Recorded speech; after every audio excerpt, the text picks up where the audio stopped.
last video we were discharging one capacitor into another, and noted that if you discharge the capacitor through a coil and a diode into another, at the end they don't equalize at the same voltage.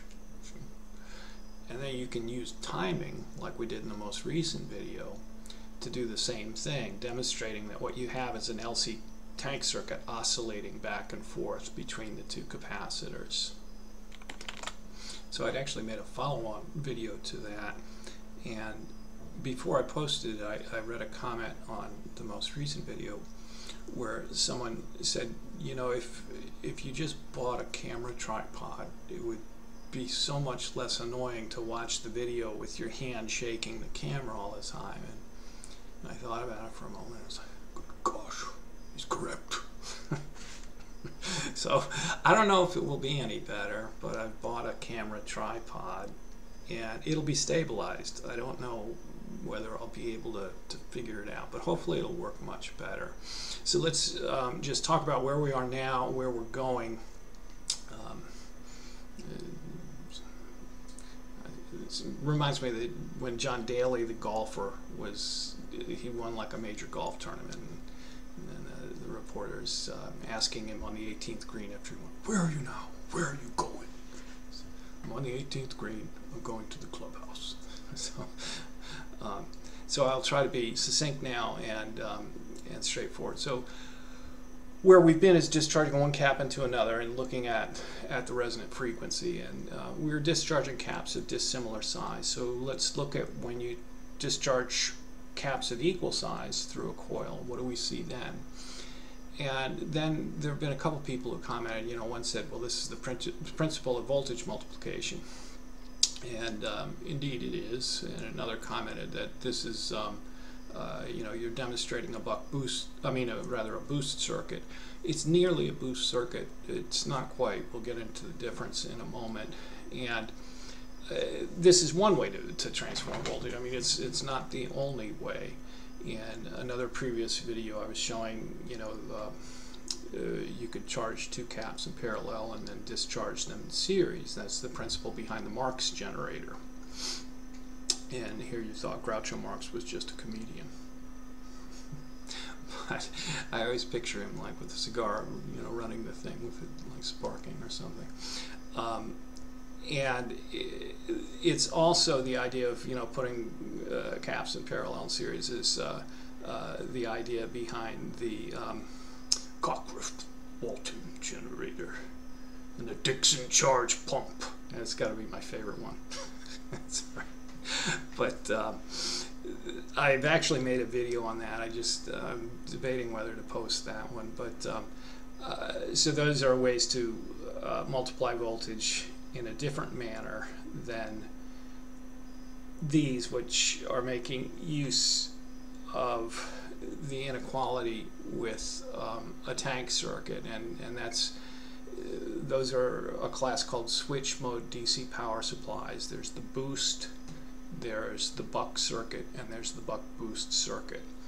Of course, a final way to transform voltage would be with a coil of wire and then a second coil that's inductively coupled to the first, and you use the turns ratio between the two. So that's called a transformer. And those are about the three ways I can think of to transform voltage. So I'm not sure how far we'll get with this, but you know what I want to do is look at this and then, you know, how it relates to a boost circuit, a buck boost circuit, and then how they both relate to the bitoroidal transformer and why the bitoroidal transformer is so unique. I have a hunch it's not going to all fit in one video here, but we should get started. And I think the first place is, you know, let's just discharge two caps of equal size into each other. You know, what are you going to see then? And then we'll see how far we get with this one, and then break it up, and then I'm wending my way back towards the bitoroidal. So here we go. Okay, so here's our little test bed from the last video, and you see we've got three switches. So you have your bus lines going into the red and blue, and the red line goes to this switch, which connects to the positive here. So when that turns on, this cap charges, and then it shuts off and it's sitting there. And then when this switch turns on. It discharges. Now I don't have the coil hooked up, but there would be a coil going from here to the positive of this cap. And then lastly, there's a switch here, and this switch just discharges this cap after you're done with whatever you're doing. So in the previous video, we took 1000 UF and we discharged it into a 10 UF like this, and we saw that the 10 UF ended up at like 18 volts instead of them both equalizing to 9.9 volts as would be expected, depending on the timing. I mean, if you put a diode in, you would get that, or you could do it by the timing. That was all demonstrated in the last video. So in this video, what happens when you put two caps of equal size, discharge one into the other through a coil?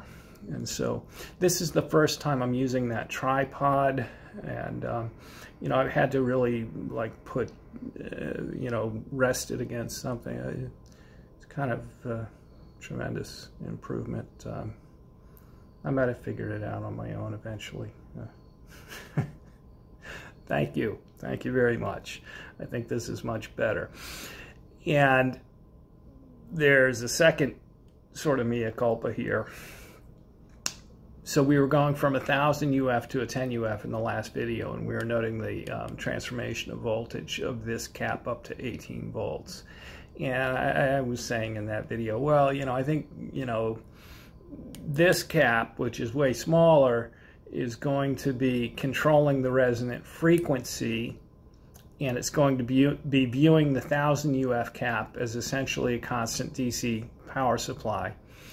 Now, while in practice that's sort of true, someone left a comment that said, no, what's going on is the resonant frequency is determined by the two caps in series, and hence with two caps in series, it will be predominantly controlled by the smaller cap.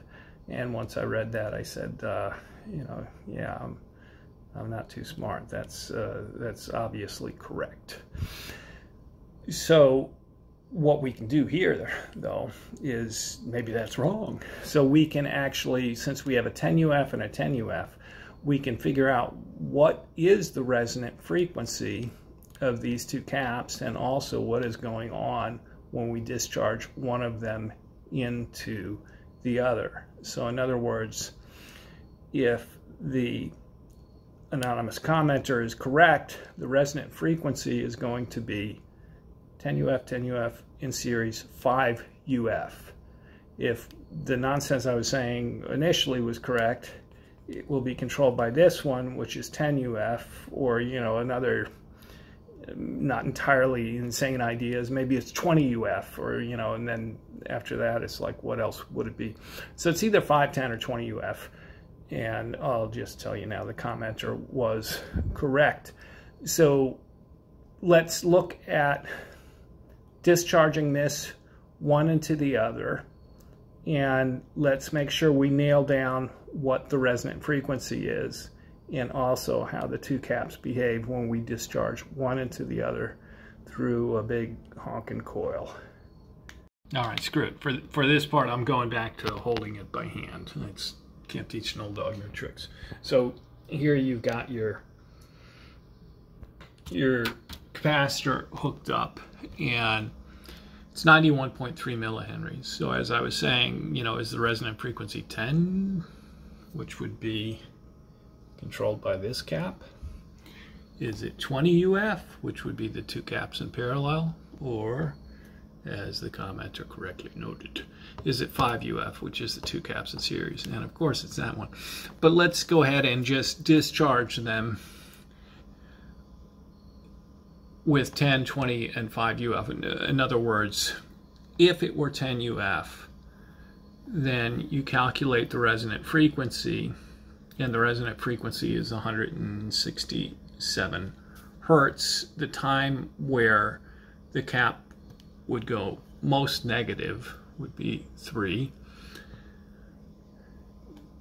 If it was 20, it would be at 4.24 milliseconds. If it was 5, it would be at 2.12223 milliseconds, or 2,123 microseconds. So this is all code that I've gone over previously, but if we say that the resonant frequency is 10 UF, which it's not, but if it's 10 UF, then we charge it up for 3002 microseconds, just as we showed in the spreadsheet. I'm sorry, we charge the cap for, let's say, like 2 seconds. Then we discharge it for 3002 microseconds through the coil into the other cap. And then we just let it sit there for like 2-3 seconds so that we can see what exactly happened. So why don't we do that now? Okay, I want to keep trying to use the tripod. It's just too annoying at the moment. But there may be times where I'll use it going forward. So we've set the timing for saying that the resonant frequency is controlled by 10 UF. What do we see? It charges up to, I mean, I wanted it at 10, but it's at 10.03. And it's just charging to 4.7. This one like going to 4.7. So they're both equalizing at 5. And, you know, I like the weird stuff. There's nothing weird about that. So now what do we do? If we go back to the spreadsheet here, if instead of 10 UF, we say 20 UF is what's controlling the resonant frequency, then we have 4,245 for the time when the cap would go most negative. So with 20 UF as the resonant frequency, it would be 4,245 microseconds. If we do that, charging one equal size cap into another across a coil, what do we see? We see this. This goes from 10 to 9. This goes from 0 to, it's trying to get to 1. So now we're back to seeing weird stuff. And I remind you that previously we were discharging it for a shorter period of time, like 3,000. Now we're discharging it longer, and the cap's going down less. So how crazy is that? So what that means is that it's swinging back and forth. So now let's put in the actual frequency where this thing discharges as negative as it will go. So now we once again have something very strange. This starts at 10 volts. It discharges into a cap of equal size. Hence, they should both equalize at 5 volts. However, instead of that, this is going from 10 down to 436 millivolts, or just under 1/2 of a volt. This is a cheaper meter, so you can't really see it. But it means this other one is going up to 9.5 volts. So we're not getting transformation of voltage now. But what we're seeing is you're taking a cap at 10 volts, discharging it into another. This one ends up at 0.5, and this one ends up at 9.5. So as I was saying a couple videos ago, you know, when you move charge, that's generally when you can do work. So there's a couple ways to think about that. Maybe you could do work with, you know, having the changing magnetic field, you know, do a pulse motor thing. Or, you know, you could put in a core. Granted, a core is going to change all of this, and you'd have to figure out what's going on with the core. But then you would have like an induction heater. Or you could put in resistance. Whenever you put in any resistance, then you diminish the Q factor. So you're not going to be going from 10 to 0.43. But let's say you put in, let's see, these are giant caps, and you put in an incandescent light bulb. I don't know what the, I'm just pulling this out of my elbow, but it might be like 10 ohms, somewhere around there, for an incandescent light bulb. It's not a huge amount of resistance. So let's say this goes then from 10 down I mean, let's say it's even more than 10 ohms. It's like 100 ohms.